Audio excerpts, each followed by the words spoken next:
Hi Scorpio! Welcome po sa ating channel. At ito ang inyong daily gabay tarot reading for April 9, 2025. Please be reminded kung naka-resonate kayo, comment down. Kung hindi kayo naka-resonate, ibigay niyo po sa iba kasi channel reading po ito. This is for you Scorpio ngayong April 9, 2025.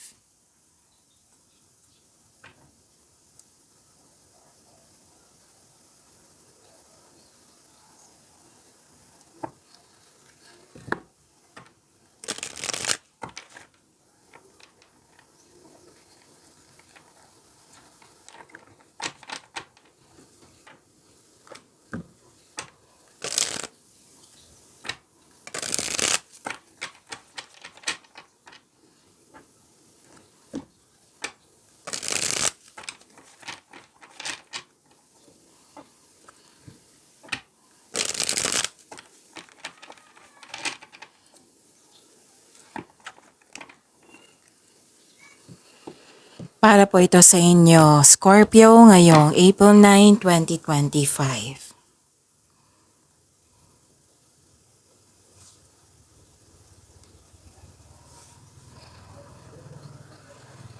Maraming salamat po sa inyong patuloy na suporta at maraming salamat din po sa mga hindi nag-skip ng ads. Gamitin ang reading na ito bilang gabay lamang sa mga hindi pa nag-subscribe, subscribe na po kayo at click bell notification para malaman nyo na may bago tayong video. Para sa mga gusto magpa-reading po, may lumabas dyan sa screen nyo ngayon. Panoorin nyo po at sundin ng instruction.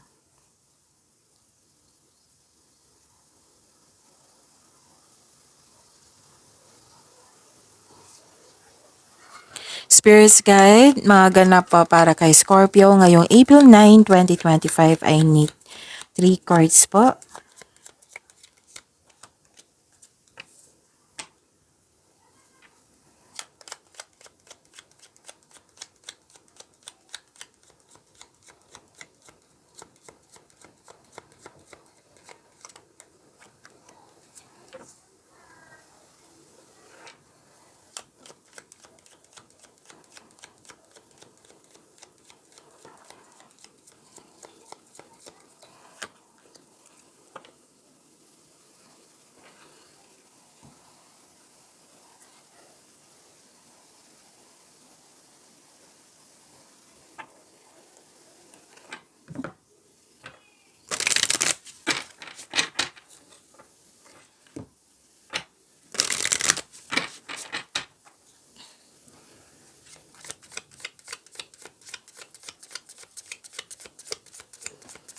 Spirits Guide, mga mensahe po para kay Scorpio ngayong April 9, 2025 I need 2 cards po.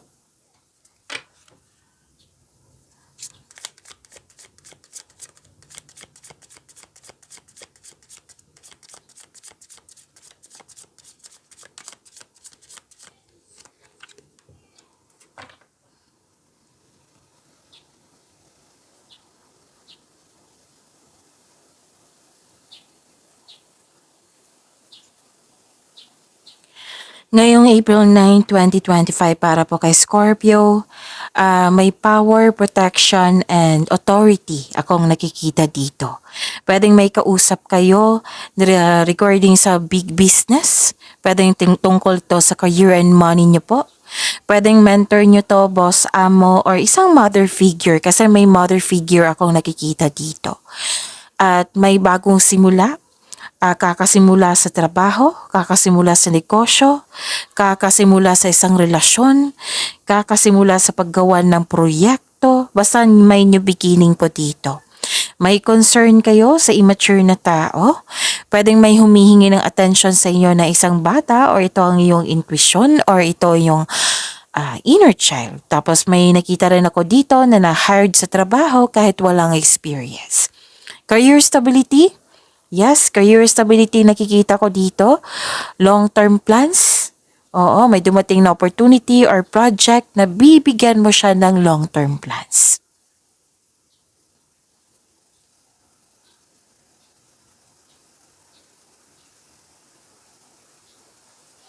Message for you, love yourself more.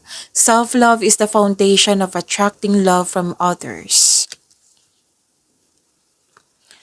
Empowerment. Empower yourself with positive beliefs.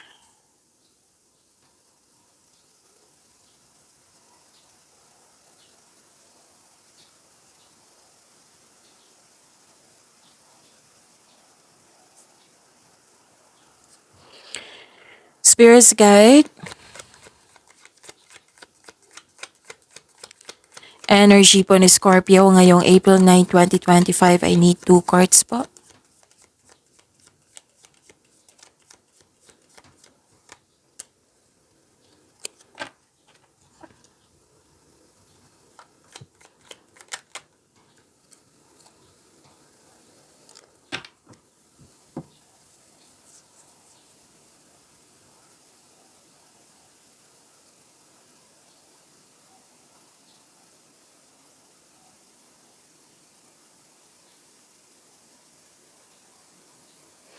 Kung may narinig kayo or may nakita kayong repeating message, like for example, nanood kayo ngayon ng April 8 and April 9, 2025 reading nyo po, Scorpio, at may narinig kayong repeating message, yan po yung ibig sabihin niyan na pinupush ng cards nyo po kasi ang ilan sa inyo hindi pa binigyan ng atensyon, solusyon at aksyon kung maari po.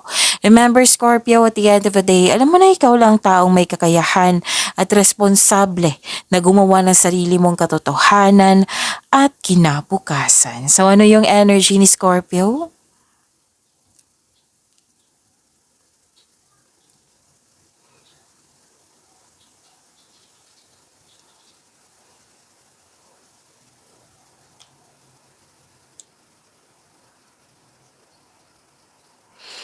Okay, wow. Ang ganda nito. Ang ganda po, Scorpio, ng energy nyo ngayon. Very inspired kayo.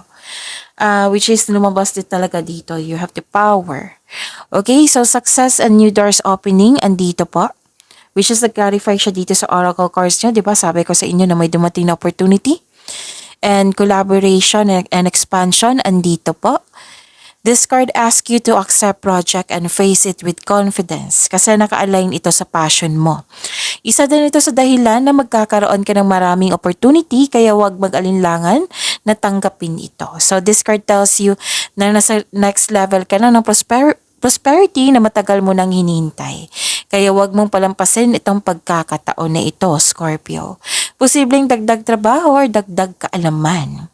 Pwede din nag-spend time ka sa mga taong nagbibigay ng inspiration sa'yo at motivation. Okay? And may plano kayong mag-travel or magpaganda or mag-decorate sa inyong bahay. So, opportunity, andito. Oo, claim nyo. Scorpio. Okay, bakit may hesitation ako nakikita dito? Like for example kasi hesitation ang nakikita ko dito eh. Like for example, di ba may opportunity na dumating. It might be this is a job opportunity. Tapos nagdalawang isip ka kung tanggapin mo ba ito or hindi. So that is a hesitation. So sabi ng card dito, kailangan nyo mag-move forward. Ipakita mo sa kanila na available ka at interesado ka sa offer nila. Okay? So, increase your confidence, sabi po ng card. And prepare yourself na magiging busy kayo ngayon. Kasi, lalo na inquiries, mga tanong na kailangan sagutin. At may nakita ko ditong, multitasking. Gamit na gamit yung skills mo ngayon. Okay? So, yun. Ang ganda niyan. Scorpio, ang ganda.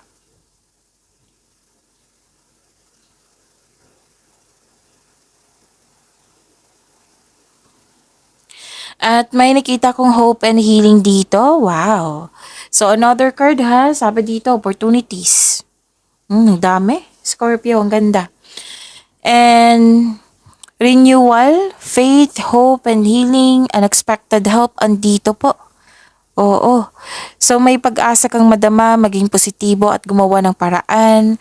At ang sabi ng card nyo dito, this card offers hope and guidance. Kung nahihirapan kayo ngayon, have faith that your luck is about to change for the better. Maaari din inspired kayo, dalawang card na mismo nagsabi dito, inspired kayo sa pagpaganda, inspired kayo sa renovation or pag-create ng beauty and style. Pwedeng sa inyong sarili, sa inyong bahay, basta beauty and style nakikita ko dito. All your dreams are coming true. You're healing from the past and feeling hopeful for the future. So, may process dito sa healing at you felt calm and harmonious. And this is also a money luck. Yes, may nakita kong money luck dito. Kung yung nahirapan ka tapos nagkaroon siya ng pag-asa. So this is also recognition ha. Pwedeng awards, fame, nakilala ka. Diba? Ang ganda. So claim nyo po, Scorpio.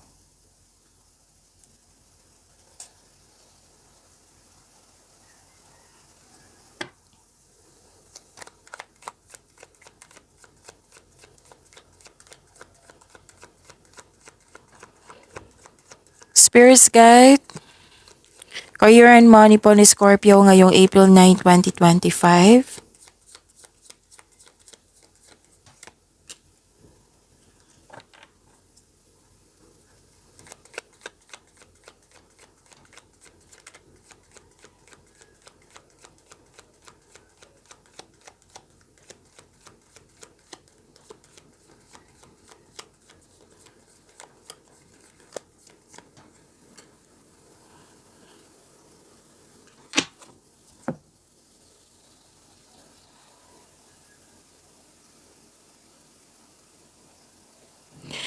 Sa career and money niyo po.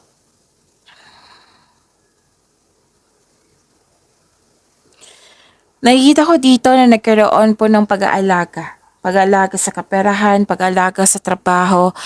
At yun nga, nag-clarify siya dito, Scorpio, di ba? May sabi ako sa inyo kanina sa oracle readings nyo na may feminine figure, feminine energy or mother figure dito.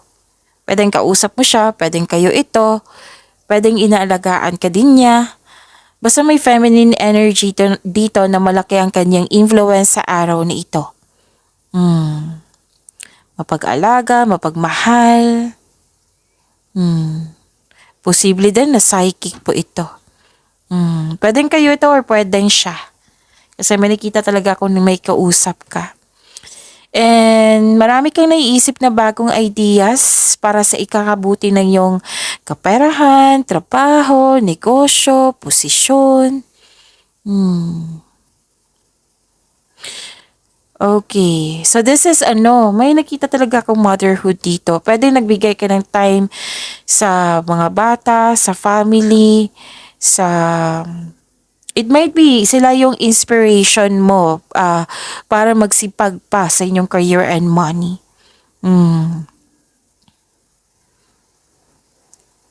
Okay? May nakita talaga ako dito na gustong-gusto mo mag-spend time sa bahay, tapos enjoy na enjoy ka sa paggawa ng home decoration or enjoy na enjoy ka sa fashion. Oo, may balak kayong bumili ng isang gamit para ikakaganda or magpaganda kayo. Yan yung nakikita ko dito. May nakita din akong support ng isang mother figure dito na very loving siya sa'yo. Very maalaga siya sa'yo.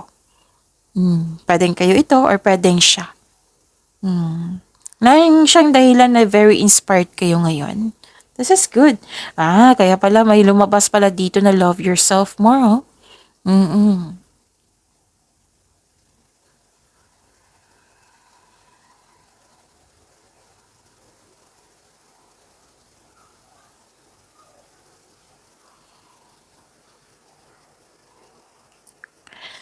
At may nakita din ako ditong makaka-encounter ka ng immature na tao. Yun, sinabi ko sa inyo kanina dito na may immature na tao, concern nyo.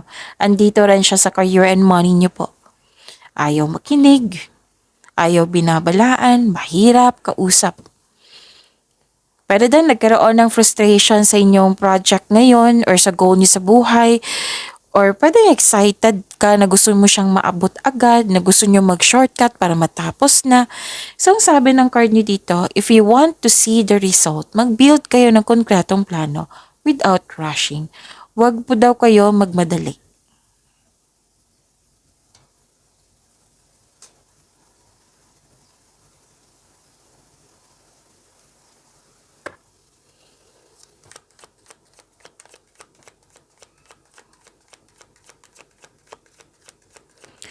Spirit's Guide, Love Life, Self-Love, Partnership, and Romance ni Scorpio. Ngayong April 9, 2025, I need 2 cards po.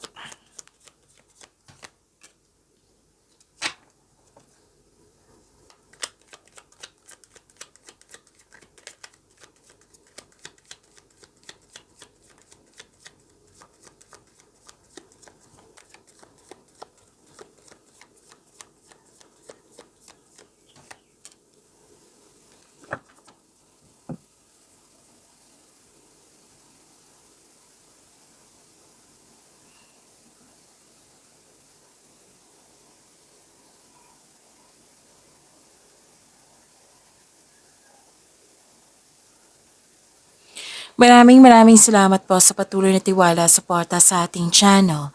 At maraming salamat din po sa mga hindi nag-skip ng ads. Okay. Naiinip ka dito eh. Oo, kanina pa to na energy na naiinip ka.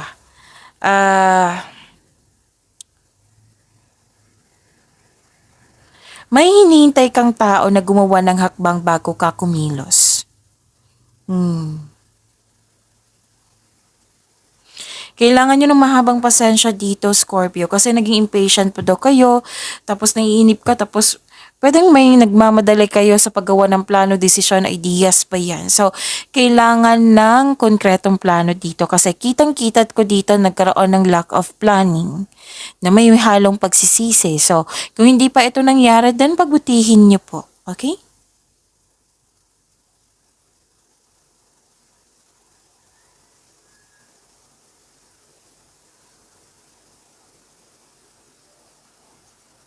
Nakita ko rin dito na ma-overcome mo itong obstacles nito. Self-assurance, kitang-kita ko dito.